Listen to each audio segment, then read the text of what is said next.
Most of us have a natural tendency to project onto other people various characteristics that we would like them to have, or that we imagine they should have. But then when it often turns out our expectations are false, and then we frequently end up disappointed, and perhaps we even totally reject that person. For example, we may have an experience of listening for a long time, perhaps for years, to a radio personality or a popular singer, but had never actually seen or met them. Over the time we have been listening, however, we formed in our mind, in our own mind, a certain image of what that person must look like: tall or short, young or old, thin or heavier, from the voice that we listen, and of course from our own imagination. Then by chance, if we have had the occasion to see this person, we may discover that they do not at all look like what we imagined. Very often the feeling is one of being let down, even though, of course, it is through no thought of the other person. He never pretended or claimed to be anything except what he is. A situation somewhat similar to this is recorded by St. John in today's Gospel reading. The person, the people, the Jews have various images and preconceived notions of what the Messiah is to be like. So now when they meet Jesus and actually hear him, they are quite upset and we can say disappointed, even outraged at some of the things he says. For example, in today's Gospel, very clearly, he tells them, I am the bread of life. I'm the living bread who came down from heaven. If anyone eats this bread, he will live forever. Wow. The Jews, people, are puzzled about how this just a mere man, son of Joseph and Mary, could make such a pretentious claim. Jesus claimed that he came down from heaven. Then how could he be the son of ordinary parents, no difference from their own parents? The Jews are faced with a dilemma which only faith can resolve. For to accept him, accept Jesus, as being bread of life, as living bread from heaven, required faith. And this, by definition, excluded a logical or rational figuring out process. The Messiah was not subject to any normal proof, but required faith.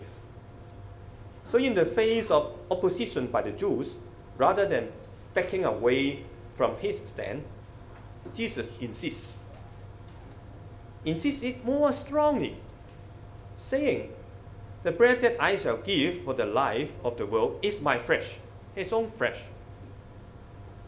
But then let us not jump too quick to the conclusion that, what Jesus is talking, what Jesus is speaking about is the Holy Eucharist, the communion.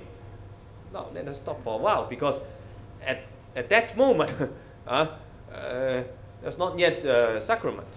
It's more will be established by the church. Of course, the source is there, originates from that point. Let us ask, would there be any other layer of meaning inside, within what Jesus is talking? More rudimentary meaning. For example, I ask you, did you take breakfast this morning? Any one of you took breakfast? Some yes, some no. Our mass is quite late, in fact, but in the morning of Sunday, it's not so late. because we wake up late in the mornings on Sunday. It's usual. So some of you got breakfast, some of you, maybe after Mass, we take a brunch. Even if you skip the breakfast, I'm sure during the day you will eat something, or immediately after the Mass, you rush out and take something, eat. Of course, because no food, we will get tired, because hungry, no energy, lacking food. So we know well what it means to be physically hungry and thirsty. But we all, I'm sure, have had times, perhaps many of them, when we have been unfulfilled spiritually, when we have lacked a sense of meaning, lacked a sense of fulfillment in life. Therefore, what Jesus means is not physical flesh, but spiritual, which is real. Many times we encounter people, we see people, they eat well, they eat much things, or Japanese food, Korean food, different kind of foods. They eat well, but still, you see them, you encounter them, you talk with them, and you find low energy in this person.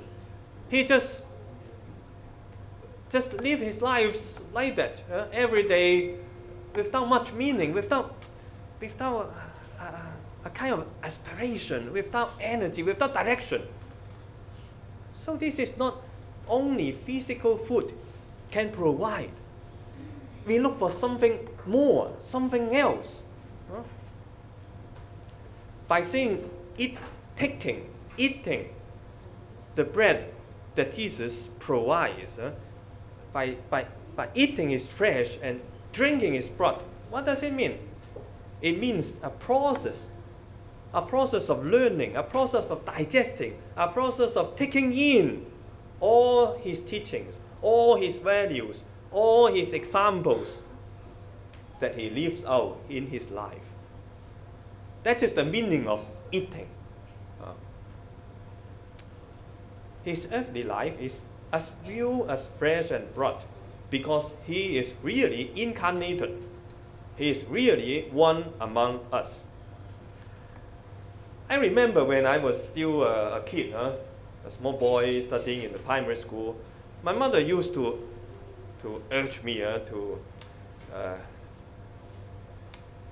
ask me, hey, study well. You have to study well, to study diligently, because your father is working hard outside, so you need to study well, to learn well. And he used a kind of metaphor. He said, well, the money your father earned was tainted with sweat and blood. In Chinese, we say if you break the coins, the money, if you break it, there's blood inside. There's a Chinese saying.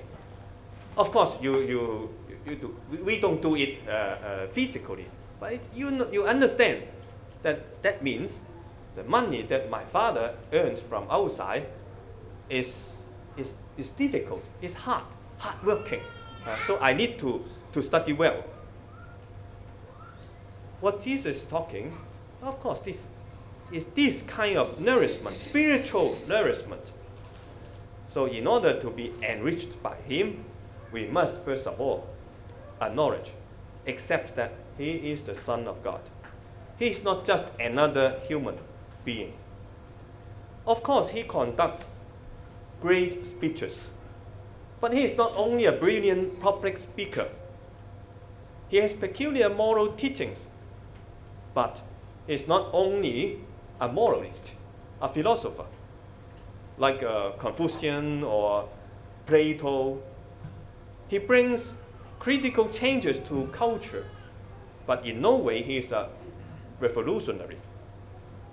Yes, he claims himself to be the one and only Son of God who was sent from heaven. Before him, we have to decide whether to believe or not. And there's the third way, no compromise. What then if we are wrong? If Jesus is not the Son of God? I remember years ago in one of my interviews with the catechumen who were going to receive baptism in the coming Easter, I asked almost every one of them this same question.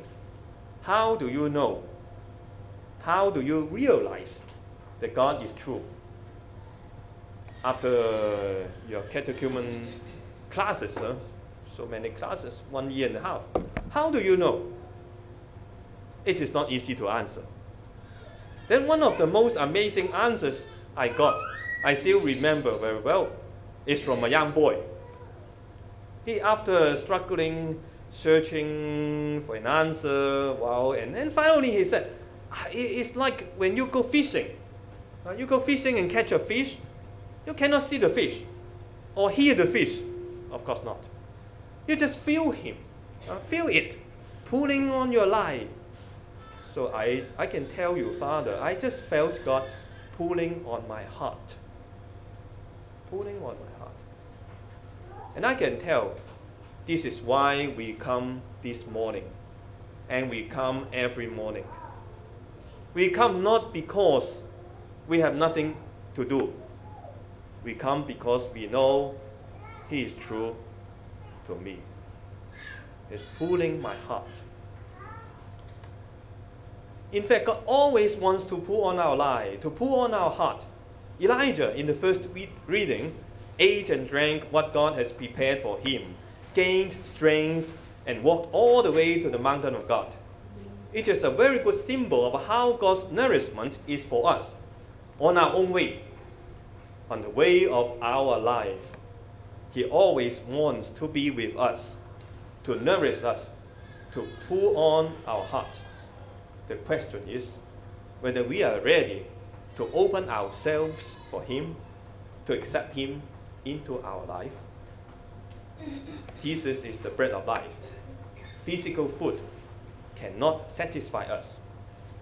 The answer to our search for spiritual nourishment is found in the gospel we read today. And it is found in following the example of Jesus and reflecting His life in ourselves, in our lives. We can succeed, provided that if we have enough food, if we eat Him and drink Him. Jesus is the bread of life. This is what He says in today's Gospel, St. John chapter 6, verse 48.